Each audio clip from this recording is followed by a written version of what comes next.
Olá, saudações caríssimos alunos. Vamos dar início à nossa aula de encerramento da nossa disciplina de Química Orgânica Básica.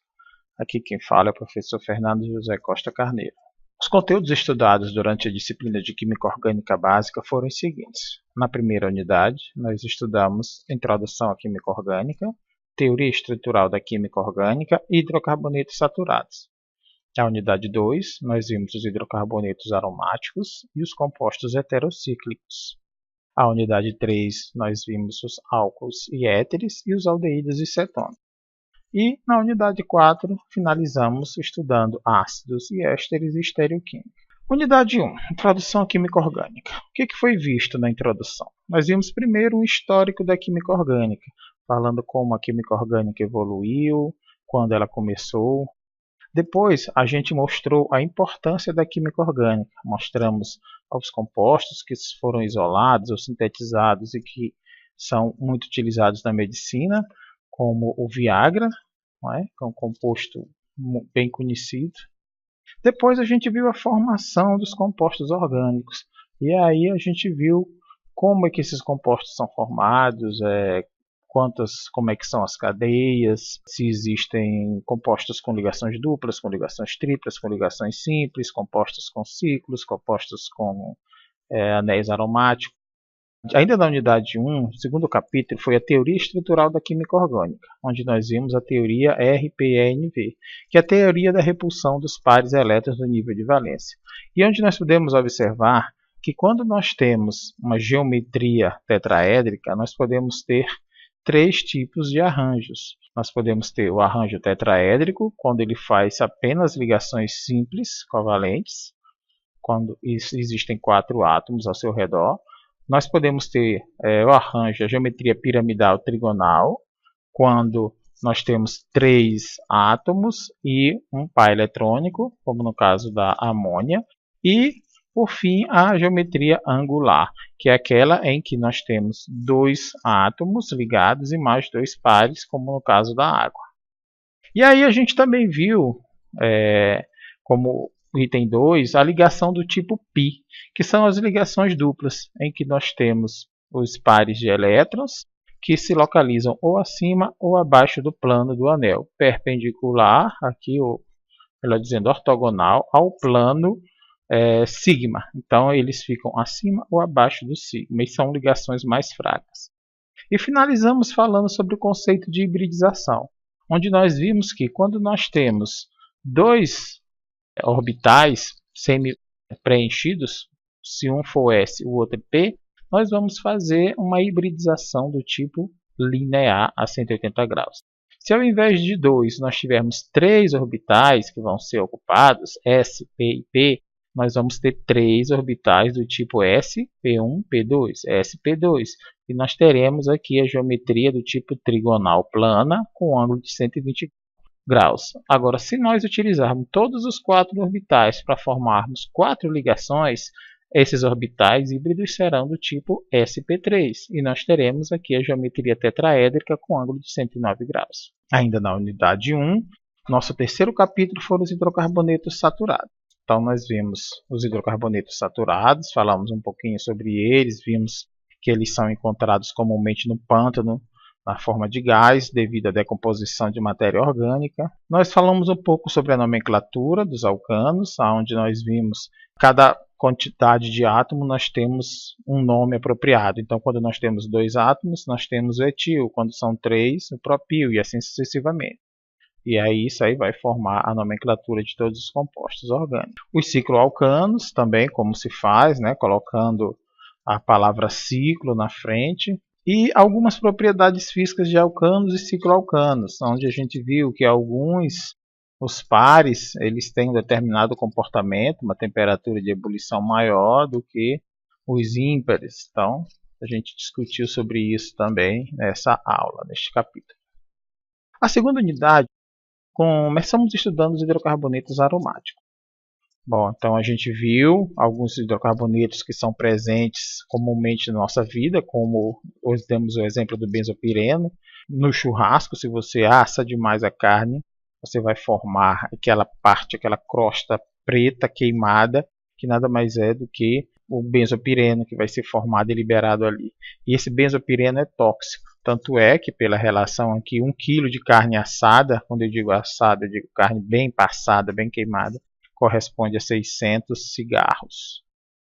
Aí falamos sobre a estabilidade do benzeno, onde nós vimos que, quando nós comparamos o benzeno, que seria, no começo dos estudos, imaginou-se que era um alceno, com 3 ligações duplas. Quando nós comparamos com alcenos com 2 ligações e com 1 ligação, a gente vê que o valor dele é bem mais baixo do que o esperado. Onde se esperaria um valor de 360 kJ/mol, nós temos um valor de 208, menor até do que de um alceno conjugado.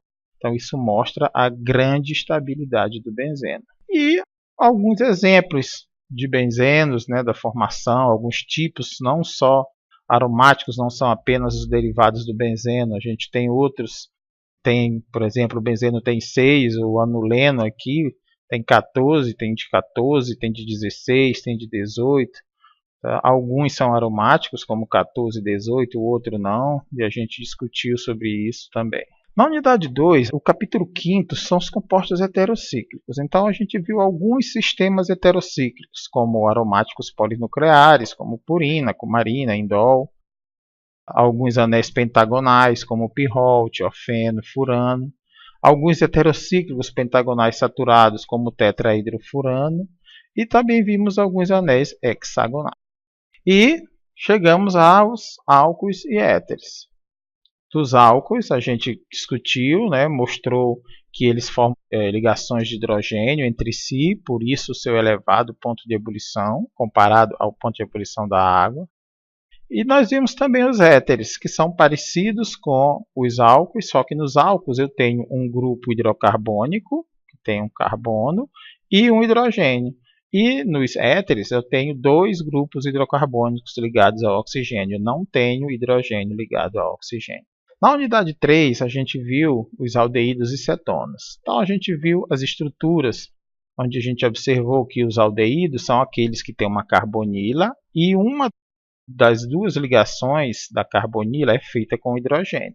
Então, a gente tem sempre uma carbonila ligada a hidrogênio e um outro grupo. Já as cetonas, nós não temos hidrogênio ligado à carbonila, nós temos 2 grupos hidrocarbônicos, 2 carbonos. Então, nós podemos observar que as cetonas não possuem esse hidrogênio.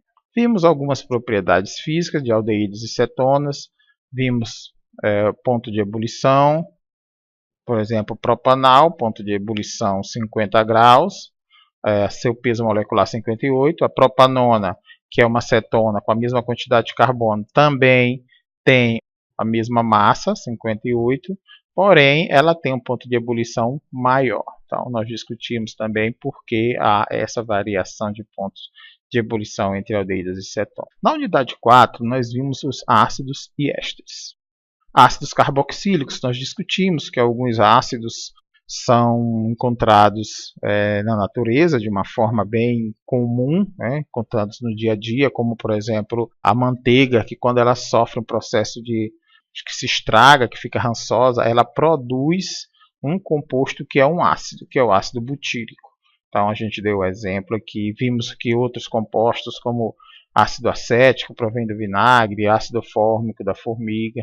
E vimos também os ésteres, onde nós observamos que o ácido, a gente tem uma carbonila ligada a uma hidroxila, que é um oxigênio com hidrogênio. Nos ésteres, nós temos uma carbonila, só que esse oxigênio não é ligado ao hidrogênio, mas é ligado a um outro grupo R, a um outro carbono, a uma outra parte hidrocarbônica da molécula.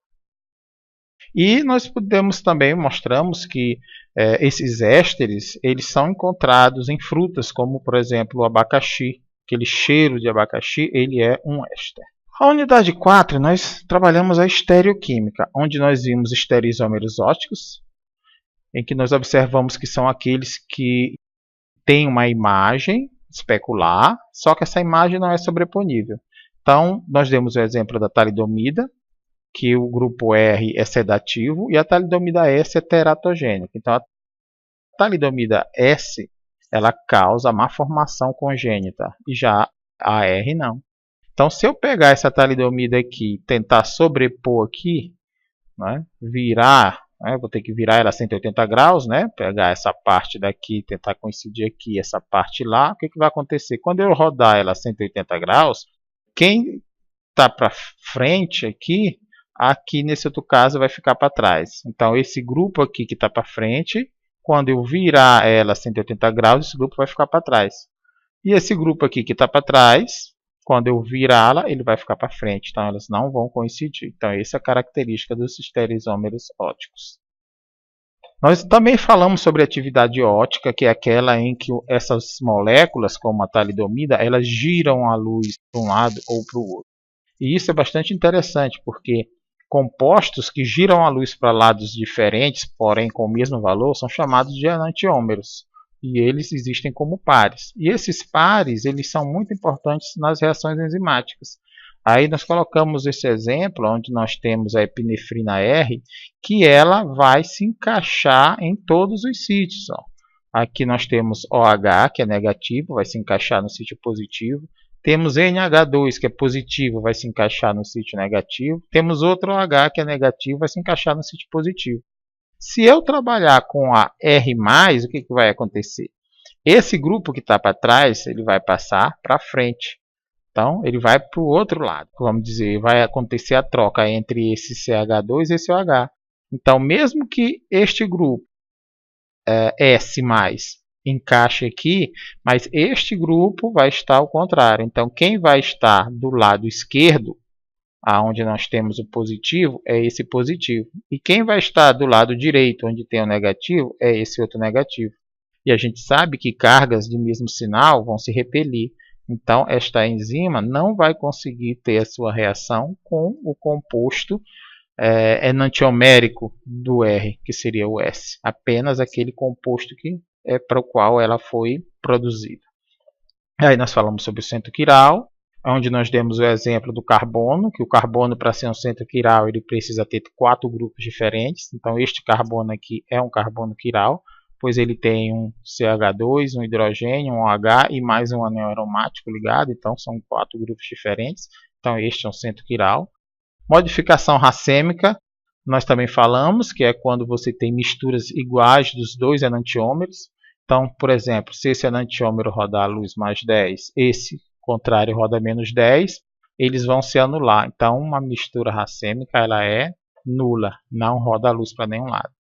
Falamos sobre diastereômeros, que é quando nós temos mais de 2 carbonos assimétricos, e aí nós temos pares que não são enantiômeros, então esses pares são considerados diastereômeros.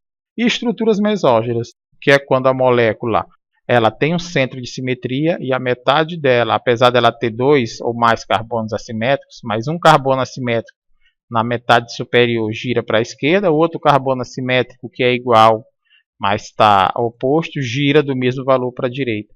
Então, os 2 carbonos assimétricos da mesma molécula vão se anular. A primeira grande dádiva que podemos dar aos outros é um bom exemplo. Obrigado a todos, bons estudos. Espero que vocês tenham gostado da disciplina e tenham aproveitado bastante.